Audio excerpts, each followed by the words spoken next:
your heart and your soul, losing control. I'm trying to fight all the tears that I cried. I need to go on, please release me. Forbidden love goes straight to your heart.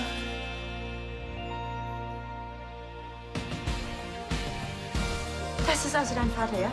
Und du versteckst ihn hier, damit ihr die Versicherung betrügen könnt? Du hast gesagt, keine Lügen mehr. Und ich, der MTQ, hab dir auch noch geholfen. Ich bin Versicherungsdetektiv. Kennen Sie diesen Mann? Dieser Baulöwe hat vorher mit Mertens Geschäfte gemacht und jetzt sitzt er im Knast. Klingeln da nicht die Alarmglocken? Was ist, wenn du der Nächste auf der Liste bist? Ich werde auf gar keinen Fall zulassen, dass du mit ihm was anfängst, nur weil ich ihn austricksen will. Du lässt die Finger von Mertens. Das ist mein letztes Wort.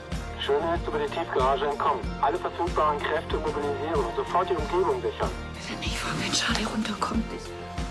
Frank, ich muss raus. Ich muss an die frische Luft. Die haben den entwischen lassen? Diese Idioten!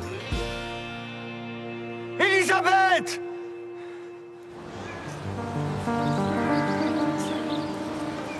Frank?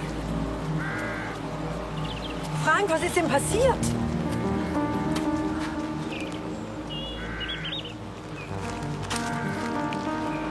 Das ist Elisabeths Schuh. Er war hier. Mensch, Schöne war hier. Dann hat er sie entführt.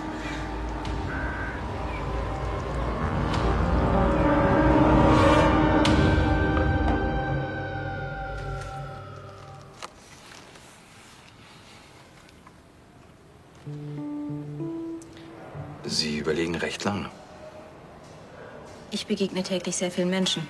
Da darf ich doch kurz überlegen, ob ich diesen Mann schon mal gesehen habe. Natürlich.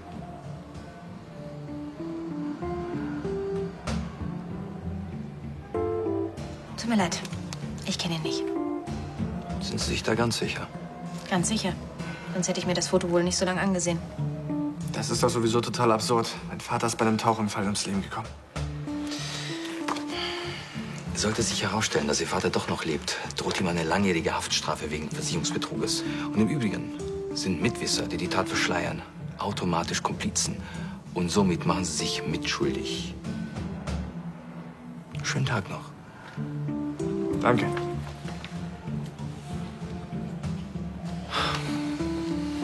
Ich sage dir, das war das erste und letzte Mal, dass ich für dich gelogen habe. Ich hasse sowas.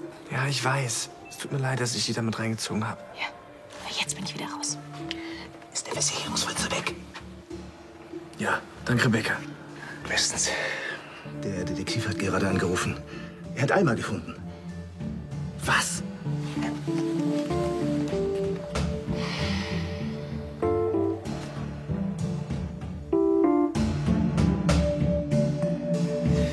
Kim, weißt du, warum es letztes Wort heißt? Weil es darüber für mich nichts mehr zu diskutieren gibt. Autoritär ist total out. Falsch. Es ist schon wieder sehr in. Und abgesehen davon ist mir das völlig egal. Du lässt dich nicht wieder auf Mertens ein. Mertens vertraut mir wieder. Wir wären total bescheuert, wenn wir das nicht ausnutzen würden.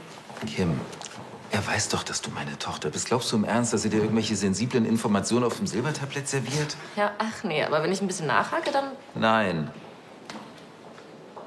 Wir müssen doch irgendwie verhindern, dass er dich jederzeit ins Gefängnis bringen könnte. Könnte. Das heißt doch gar nicht, dass er das wirklich tut. Er muss nur einfach weiterhin das Gefühl haben, dass ich ihm draußen mehr nütze als drin. Mertens ist eine tickende Zeitbombe. Er holt sich, was er will, ohne Rücksicht auf Verluste. Ja, genau wie ich. Kim, auch wenn dir das hier sehr aufregend vorkommt, das Ganze ist gefährlich. Und du bist ihm nicht gewachsen. So, Albrechtstraße 23, das ist hier. Ja, fahr ich sofort hin. Warte mal ganz kurz.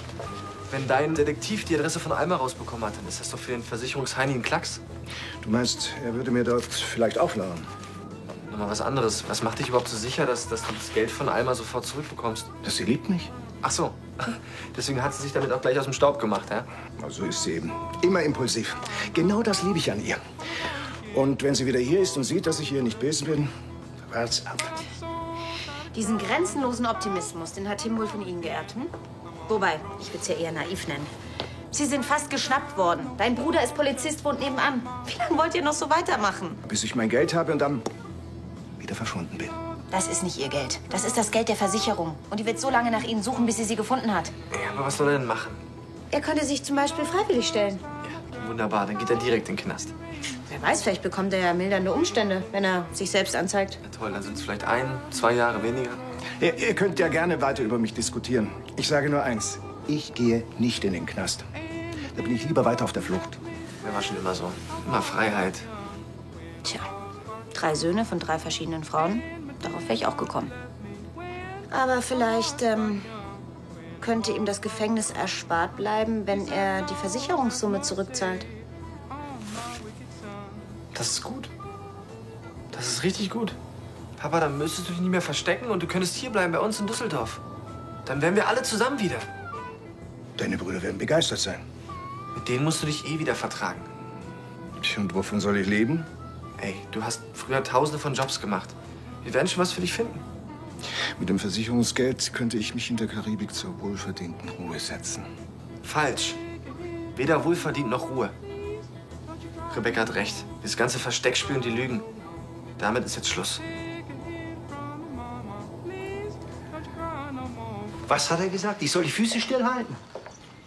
Nicht so lange schöne Elisabeth entführt hat. Die Gräfin wurde. Du mobilisierst bitte alle verfügbaren Kräfte. Wir brauchen Straßensperren im 50-Kilometer-Radius. Das sollte erst mal reichen. Mein Chef sagt, ich soll die Füße stillhalten. Ich war so kurz davor, dieses Schwein zu kriegen. Verdammte Scheiße. Komm, Frank. So, ich fahre zur LCL. Irgendeine Spur wird er hinterlassen haben. Frank, warum ist Elisabeth allein in den Park gelaufen? Ich muss an die frische Luft. 5 Minuten. Alleine, bitte. Frank. Still? Zu niemandem ein Wort. Auch nicht zur Familie. Haben Sie das verstanden? Natürlich. Ich muss los. Wir reden später.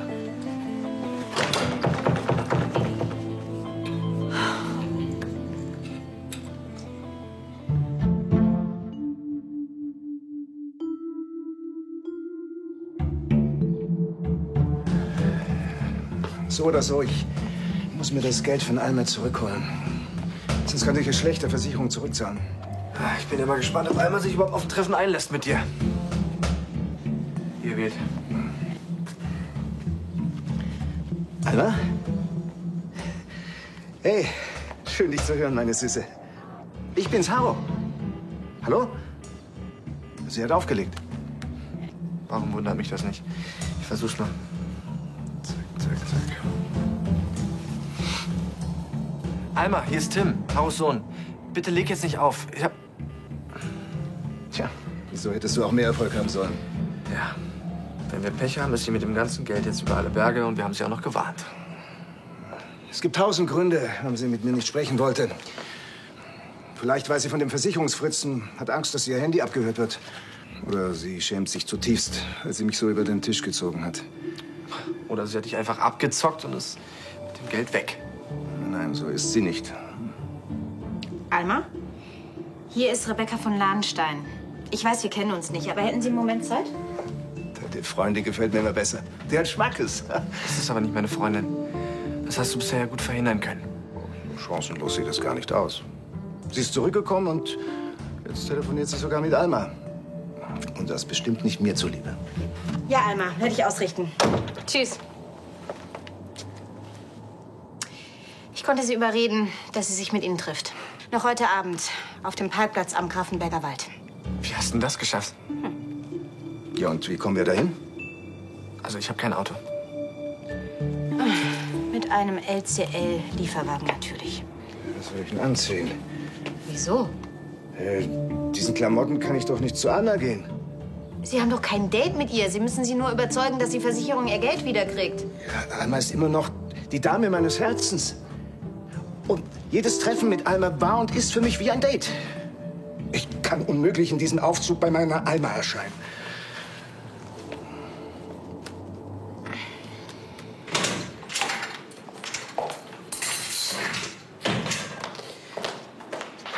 Die Trendanalyse für die kommende Saison. Danke, Kim von Lahnstein. Ja? Hat sie schon rumgesprochen? Naja, du hast den Namen ja wohl kaum angenommen, um ihn geheim zu halten. Hm? Ja, das ist auch wieder wahr. Ich frage mich, warum du plötzlich so viel Wert darauf legst. Glaubst du, dass sich dadurch irgendwas für dich ändert? Nö, das glaube ich nicht, das weiß ich. Und außerdem will ich meinem Vater zeigen, dass ich zu ihm gehöre. Das eine kluge Entscheidung ist. Wieso? Naja, man steht und fällt immer mit demjenigen, an dessen Seite man steht. Ansgar ist mein Vater, natürlich stehe ich auf seiner Seite. Solltest du noch mal überdenken. Ach so, also du glaubst, dass du auf der Siegerseite stehst? Was ich glaube, spielt gar keine Rolle. Ich wollte dir nur einen Tipp geben. Du bist aus deiner kleinen, kuscheligen Wolfshöhle herausgekrochen und hast dich ins Haifischbecken gestürzt. Da kann man schnell von anderen gefressen werden. Danke für den Rat. Sonst noch irgendwas, oder? Nein, das wäre eigentlich alles.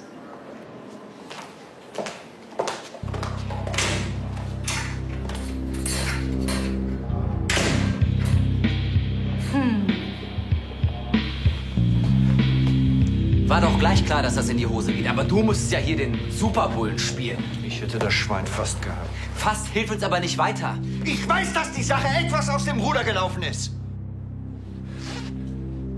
Und jetzt muss ich mich konzentrieren. Kann ich irgendwas tun?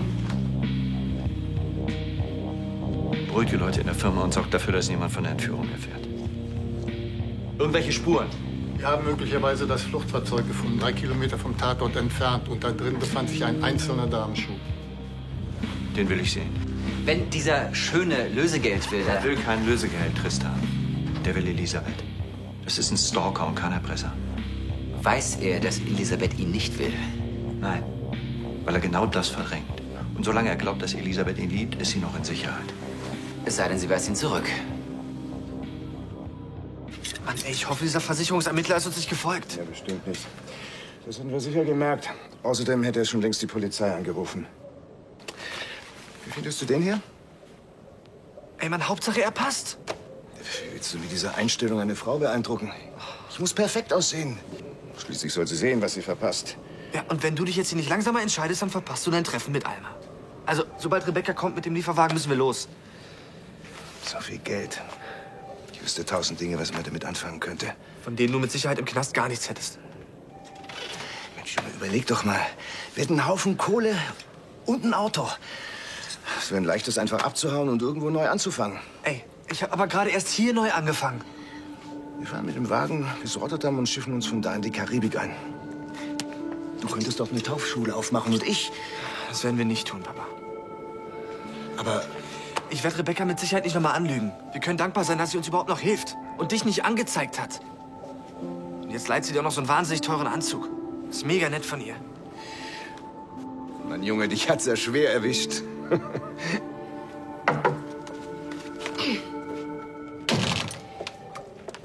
Der Lieferwagen steht bereit und damit eins klar ist, ab jetzt bin ich raus.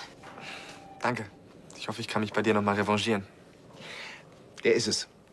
Geschmack haben Sie. Ist eins unserer besten Stücke. Rebecca, hier ist dann der Schlüssel für den Lieferwagen und... Oh mein Gott. Sie sind doch... Hallo, schöne Frau. Ich bin Tims Vater. Sehr angenehm. Aber Sie sind doch tot.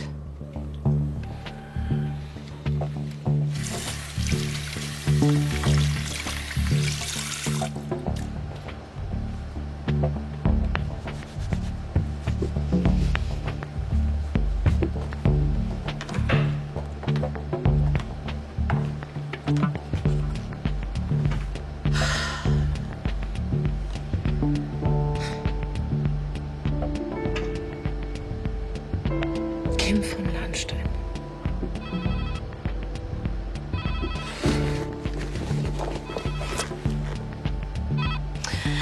Ansgar, was gibt's? Kim, ich fürchte, ich habe dich vorher nicht gerade wie meine erwachsene Tochter behandelt. Ja, das stimmt. Das tut mir leid, okay? Aber... Weißt du, ich will dich beschützen. Kannst du das nicht verstehen? Ich will dir helfen. Kannst du das verstehen? Hey, aber nicht zu dem Preis. Ich will nicht, dass du dich an Nervus ranwirfst. Wenn du eine bessere Lösung hast, dann sag's mir. Ich arbeite dran. Ich wusste es. Ja, vielleicht sollten wir mal gemeinsam drüber nachdenken. Nachher beim Essen im Schneiders? Ich habe noch was vor. Tut mir leid. Okay, dann sehen wir uns später zu Hause, okay? Bis dann. Bis dann.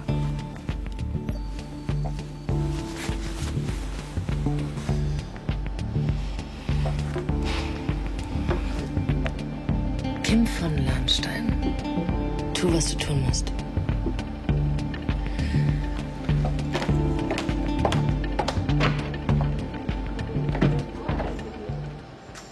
Deshalb darf niemand erfahren, dass er noch lebt. Geschweige denn, dass er hier ist. Klar. Tim hat mir schon so viel von Ihnen erzählt. Es freut mich richtig, dass Sie noch leben. Mich auch.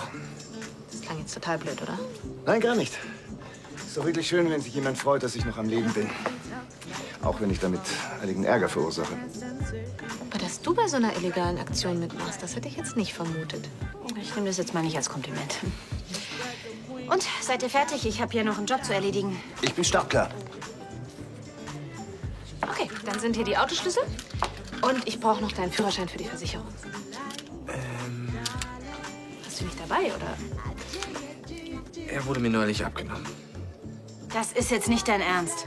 Das war voll unfair. Ich bin doch nicht mal 100 In gefahren. der 30er-Zone oder was? Was ist mit diesem Ausflug mit deinen Brüdern? Bist du da auch schon ohne Führerschein gefahren? Ja gut, aber das war eher so ein familiärer Notfall. Wieso frage ich eigentlich überhaupt? Und jetzt? Pass auf, ich fahre vorsichtig und guck, dass ich in keine Kontrolle komme. Nee, Und kommt überhaupt nicht in Frage. Dann fahre ich. Ist zwar schon ein Weilchen her, dass ich... Ja, und eigentlich bräuchte ich eine Brille, Nein, aber... Sie können nicht fahren. Sie müssen nach hinten. Was ist, wenn der Versicherungstyp noch irgendwo in der Nähe ist? Ja, der lungert im Showroom rum. Ja, und wer fährt dann? Tja.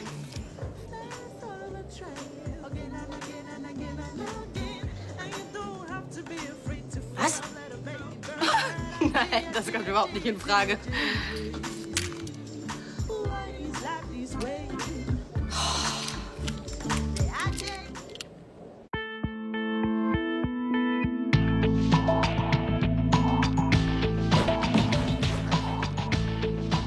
Gibt's Neuigkeiten?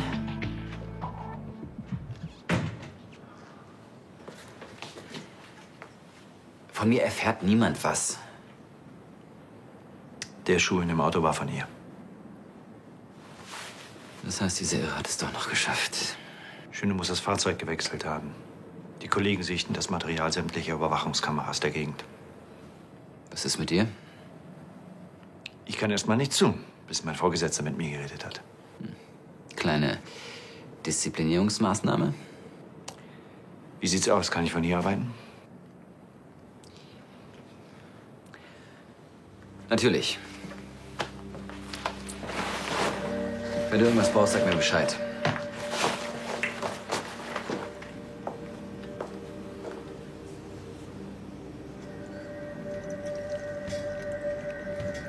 Danke, Justus.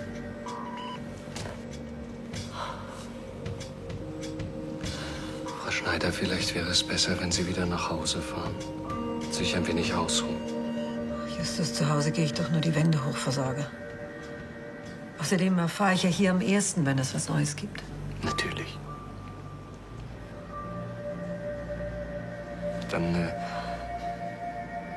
Dann darf ich Ihnen vielleicht ein wenig Gesellschaft leisten, wenn Sie das wünschen. Ja, Justus, bitte setzen Sie sich zu mir. Trinken Sie eine Tasse Tee mit mir. Hm? Nichts lieber als das, Frau Schneider.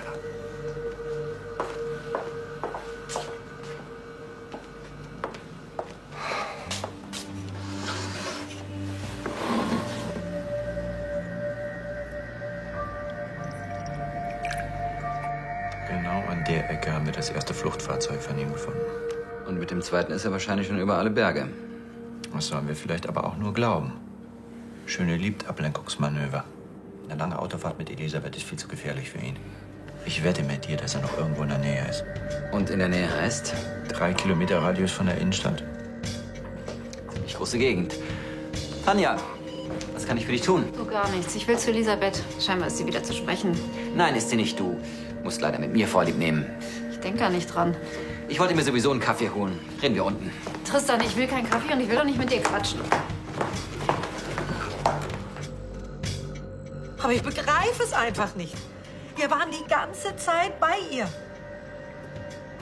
Warum ist sie in den Park gelaufen? Hat sie sich in dem Moment so sicher gefühlt?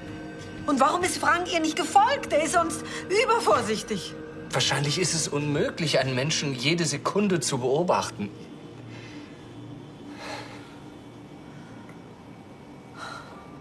Aber wenn Elisabeth was passiert... Die Polizei wird sie finden, Frau Schneider. Ganz sicher. Ganz sicher. Tristan, was soll das alles hier? Was meinst du? Was macht die Polizei hier? Reine Vorsichtsmaßnahme wegen Ben Schöne. Aha. Ist er hier aufgetaucht oder was? Nein, war ein Fehlalarm. Wo ist Elisabeth? Sie ist oben im Bad. Und sie möchte heute nicht mehr gestört werden. Ohne Ausnahme. Abgesehen von Helmke? Er ist für ihre Sicherheit zuständig. Sag mal, spinnst du? Ich glaub dir kein Wort. Dann lass es.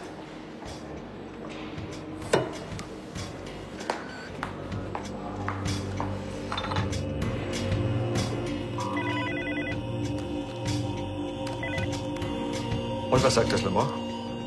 Betäubungsmittel, welches? Es ist stark. Dann hat er sie direkt betäubt und bis zum Auto getragen. Und dabei hat sie den Schuh verloren. Das macht doch Sinn. Danke, Klaus.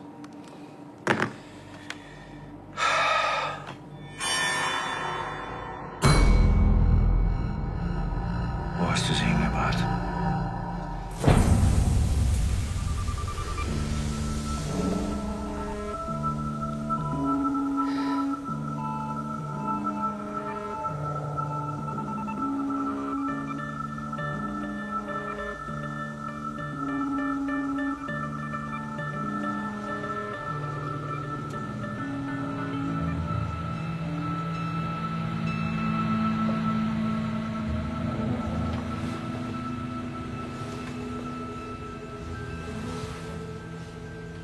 Gefällt's dir?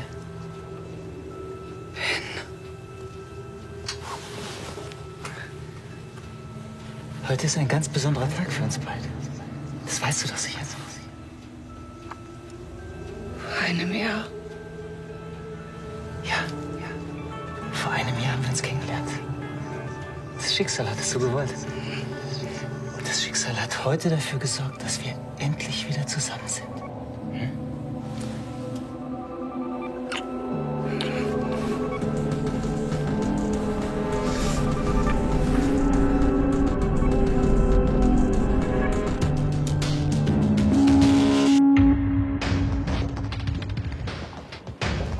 Herr Glaser, darf ich Ihnen eine Erfrischung anbieten?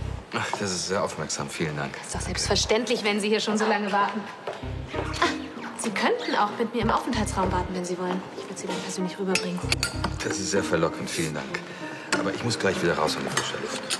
In Ihrem Job braucht man bestimmt unglaublich starke Nerven, oder? Ja. Was war eigentlich der schlimmste Verbrecher, den Sie mal gefangen haben? Versicherungsbetrüger sind meist keine Mörder. Wissen Sie? Dann muss ich mir um Sie keine Sorgen machen. Nee. Und verdursten würde ich nur auch nicht mehr. Darum werde ich mich schon kümmern. Aber trotzdem, was war Ihr heißester Fall bis jetzt? Sagen Sie mal, wissen Sie, wo sie hin will? Kundentermin. Und da schleicht sie sich aus dem Hintereingang raus? Klar, das ist der kürzeste Weg. Moment. Ganz kurz, Moment.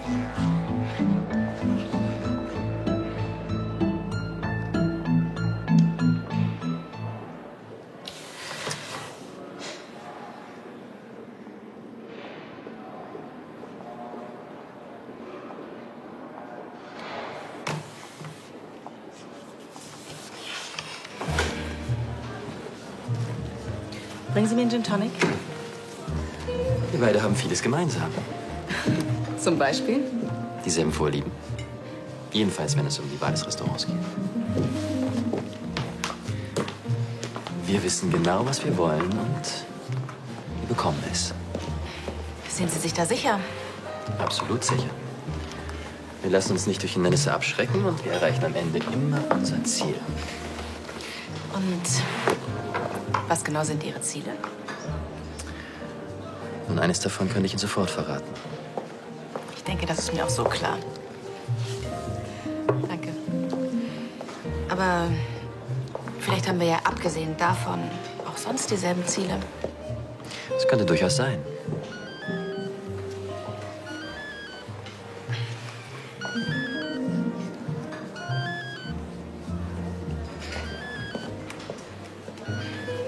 Wir waren bei denselben Zielen stehen geblieben. Der hat mich einfach weggedrückt.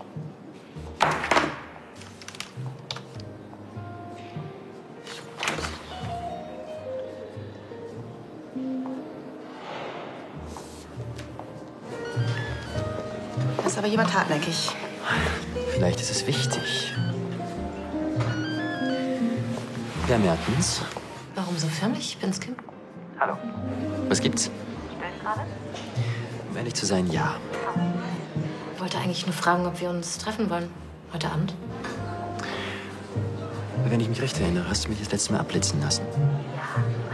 Sorry. Mein Vater muss ja nicht mitbekommen, dass wir beide wieder was miteinander zu tun haben. Also, ich würde dich wirklich sehr gerne sehen. Ein andern Mal. Schönen Abend.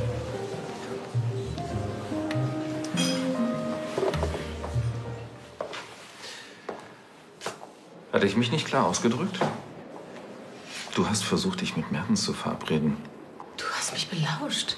Nicht dich, Kim. Schon vergessen? Alexa. Sie sitzt schon wieder bei ihm. Noch hält sie sich zurück, aber ich bin mir ziemlich sicher, dass sie versuchen wird, über ihn an Informationen über unsere gemeinsamen Geschäfte zu kommen. Ach, deswegen wollte Per sich nicht mit mir treffen. Weil diese Schlange ihn anbaggert. Kim, das kann dir völlig egal sein. Ich möchte nicht, dass du dich mit ihm triffst, um Informationen rauszubekommen.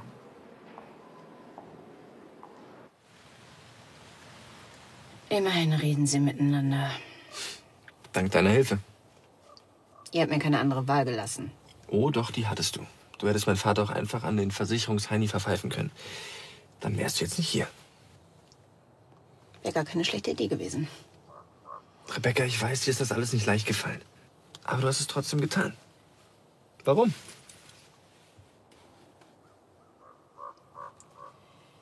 Weil ich trotz allem deinen Vater ganz sympathisch finde. Ach, nur mein Vater? Klar. Was denkst du denn? Naja, ich dachte vielleicht, dass wir beide... Komisch. Was ist komisch? Naja, ich dachte, er geht ihr irgendwann an die Gurgel. Ich meine, die hat ihn doch abgezockt. Oder er knallt ihr zumindest eine. Ja, das stimmt. Die beiden reden wirklich ruhig miteinander. Sag mal, was zum Teufel machen die da? Hör zu, in dem eingegrenzten Gebiet gibt es genau 3 stillgelegte Gebäude. Das ist einmal ein alter Supermarkt, dann ein Industriegelände und eine Bauruine. Und ich möchte, dass ihr euch zuallererst die Bauruine vornehmt. Pass auf, die Koordinaten gebe ich dir gleich durch. Sekunde mal ganz kurz.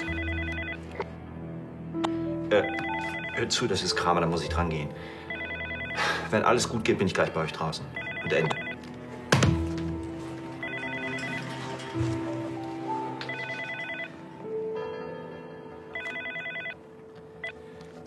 Matthias, gut, dass du anrufst. Ja, pass auf, hör mal. Ich habe eine ganz konkrete Vorstellung davon, wo der Schöne die von Lahnstein festhält. Ich brauche allerdings eine Suchstaffel mit Spürhunden. Ja, das hat er mir ausgerechnet, aber hör mal, das ist mein Fall, da kann... Du suspendierst mich. Matthias, hör mal, gib mir eine Chance, das wieder auszubügeln. Du kennst mich, das kriege ich hin. Jetzt komm mir doch nicht mit Vorschriften. Hier geht's doch um ein Menschenleben. Das hab ich doch zu verantworten. Matthias!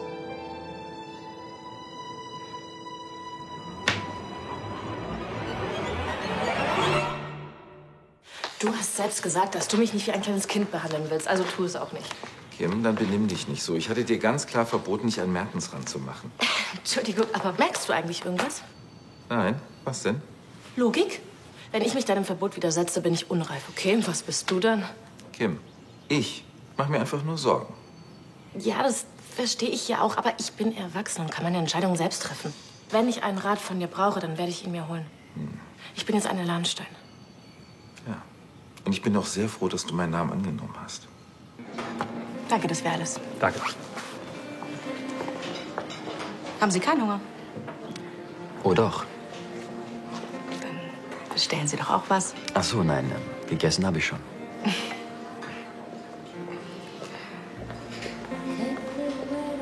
Ich Ich musste übrigens vorher noch mal daran denken, was Sie mir erzählt haben über Ihren Geschäftsfreund, der Ihnen eine Falle gestellt hat. Derjenige, der mich auf meine Loyalität testen wollte. Genau. Und Sie haben ihn davon überzeugt. So ist es. Aber Sie sind nicht loyal. Habe ich das gesagt? Nur angedeutet. Warum interessiert Sie das? Ach, ich finde solche Geschichten einfach sehr anregend. Und wer weiß, vielleicht kenne ich den Mann ja sogar. Das ist möglich. Handelt es sich vielleicht um Ansgar von Lahnstein? Wie kommen Sie auf Ansgar? Ach, Sie haben erwähnt, dass er sehr selbstgefällig ist. Und irgendwie musste ich da an Ansgar denken. Und Sie würden ihm zutrauen, mich zu hintergehen? Ich weiß nicht. Was denken Sie? Ich denke, dass wir schon viel zu lange über Ansgar von Lahnstein gesprochen haben. Schade. Ich hatte eigentlich gehofft, Sie verraten mir vielleicht ein schmutziges Geheimnis über Ansgar. Nun, ich könnte Ihnen einige schmutzige Geheimnisse erzählen, aber nicht über Ansgar von Lahnstein. Doch, Sie könnten schon. Aber Sie wollen nicht. Vielleicht ist Ansgar von Lahnstein ja gar nicht so interessant, wie Sie denken. Vielleicht. Naja, wenn Ihnen doch noch was einfällt. Sie wissen ja, wo Sie mich finden. Sie wollen schon gehen? Sie haben noch gar nicht gegessen? Das überlasse ich Ihnen. Gegen Ihren Hunger. Es ist nicht nur der Name. Ich bin jetzt Teil deiner Familie und darin muss ich mich behaupten. Ich habe viel mehr zu verlieren als früher. Also, wenn du an der Spitze stehst, dann stehe ich auch an der Spitze. Wenn du fällst, dann falle ich auch. Ich habe ein Recht, das zu verhindern. Es ist für mich kein Opfer, wenn ich dir helfe. Ich tue das ja auch für mich. Also, für uns. Damit wir wieder ganz schnell ganz oben schwimmen. Ja, ich sehe schon. Du bist wirklich eine echte Lahnstein. Ich will mich an Mertens heranspielen und rausfinden, was er vorhat. Und was wir gegen ihn verwenden könnten, damit er dir nicht gefährlich werden kann. Und wie willst du ihn dir vom Leib halten, ohne dass er Verdacht schöpft? Oh, das ist gar nicht so schwer. Als ich noch mit Emil zusammen war, da hat es seinen Jagdtrieb geweckt. Je unerreichbarer, desto besser. Und da will ich wieder hinkommen. Das klingt ja grundsätzlich gar nicht schlecht. Solange du nicht als Jagdbeute in seinem Bett landest. Was? Ich tue nichts, was ich nicht selbst will. Okay.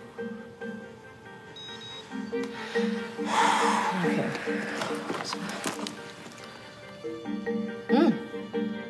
Pers Date mit Alexa ist wohl zu Ende. Was schreibt er denn? Sorry für die Abfuhr, habe jetzt doch Zeit in einer Stunde im Schneiders. Würde mich freuen, Per. Treffen im Schneiders also. Nein, ich weiß was Besseres. Die haben sicher jede Menge zu erzählen. Ja, das können Sie auch gerne machen, solange sie das Geld rausrückt. Nur deswegen sind wir hier. Ich muss aber dringend zur Arbeit. So, das sieht nach Verabschiedung aus.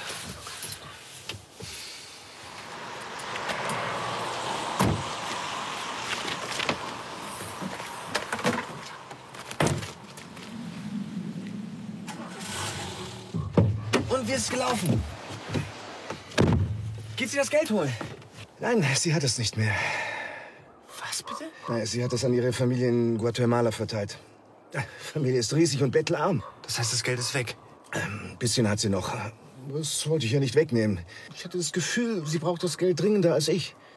Was spielen wir hier? Der letzte Philanthrop? Papa war schon immer sehr großzügig. Ja, das ist sehr schön für Alma und sehr schön für ihre Familie, wenn es denn stimmt. So, daran habe ich keine Zweifel. Okay, aber was ist jetzt mit Ihnen? Ja, stimmt. Wie willst du nur das Geld der Versicherung jetzt zurückzahlen? Die buchten dich ein, Papa. Wie hat er uns gefunden? Runter, runter, runter! Fahr los, fahr los, fahr los! Gib Gas!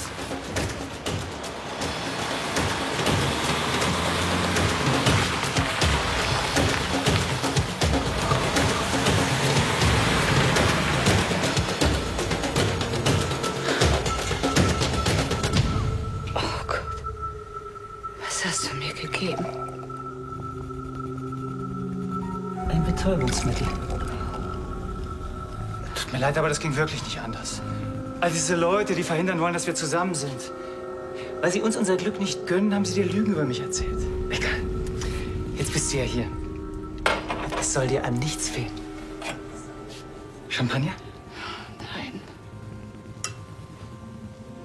Auf uns.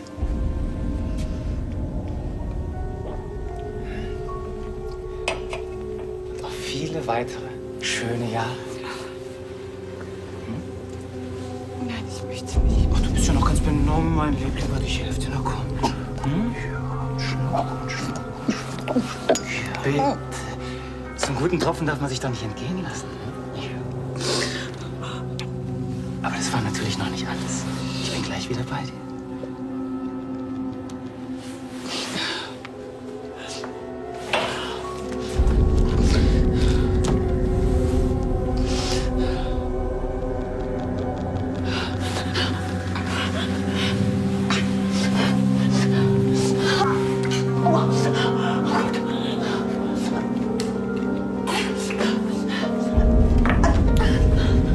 Elisabeth!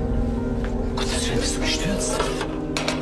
Du sollst doch noch nicht aufstehen, mein Liebling. Du bist doch noch viel zu schwach. Hm? Aber keine Sorge. Jetzt bin ich ja bei dir. Jetzt bist du nicht mehr allein.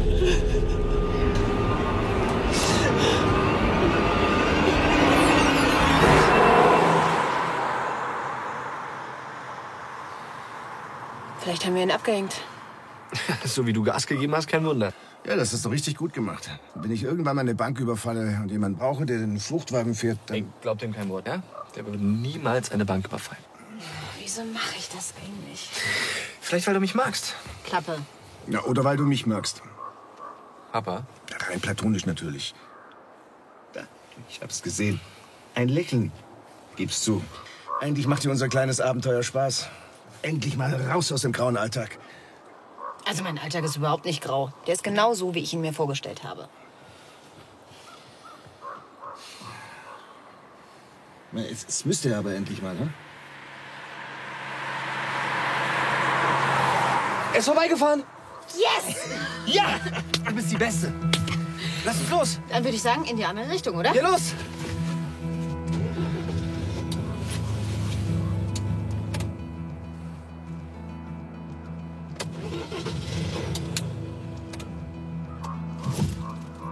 Was ist das denn jetzt? Benzin ist leer. Nee. Ich hab damit diesmal nichts zu tun. Lieber Gott, bitte lass diesen Tag vorübergehen.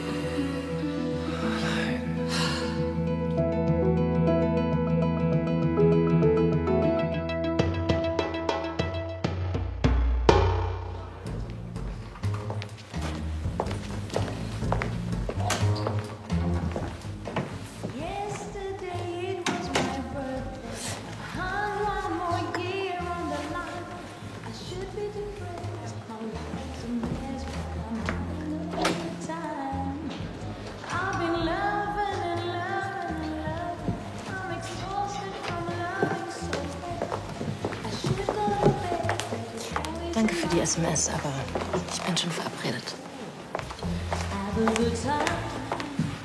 Champagner, Süße? Ja, gerne. Champagner, eine Flasche. Champagner? Sehr gerne.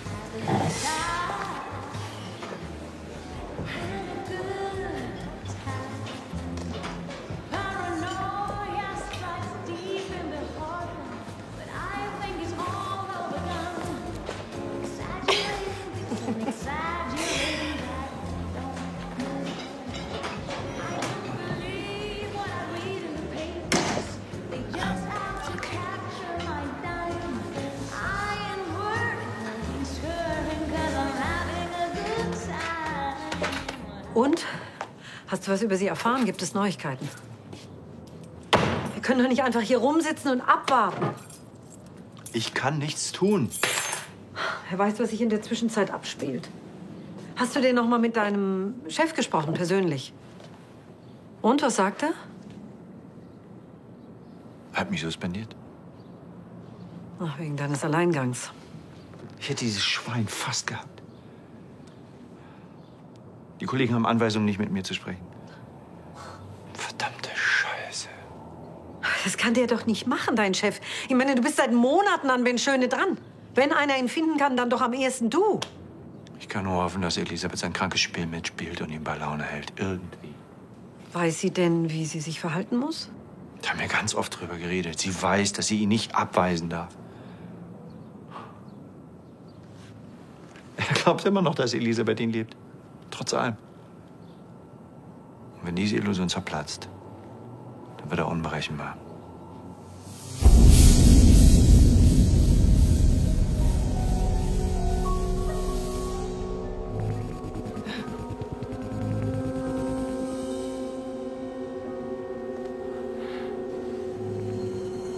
Du bist so wunderschön. Wie eine Königin.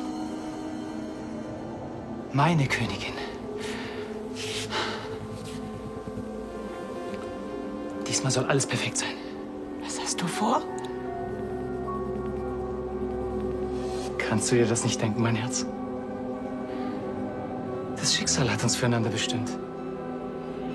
Und du solltest dich nicht mehr dagegen wehren.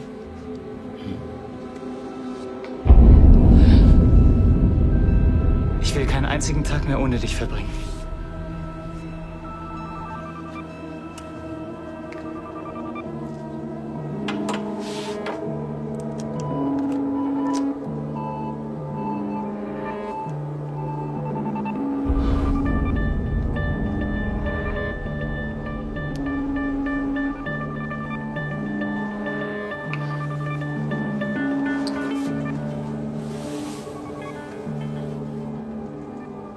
Daher möchte ich dich bitten, Elisabeth von Lahnstein,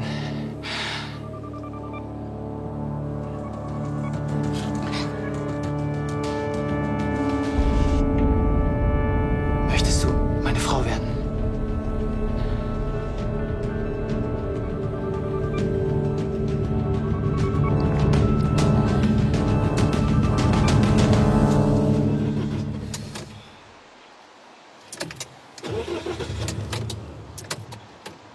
Ohne Benzin macht das keinen Sinn.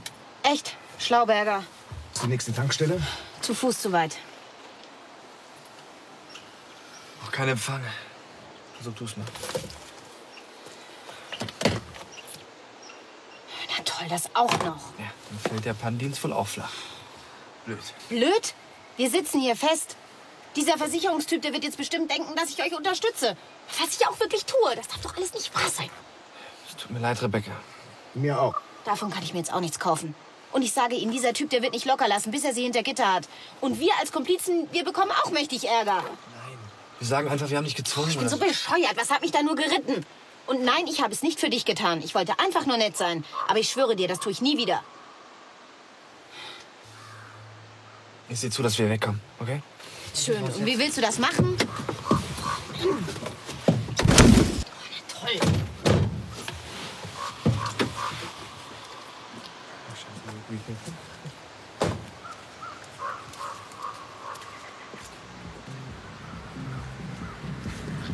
Tim, jetzt komm von der Straße runter. Lass den Quatsch.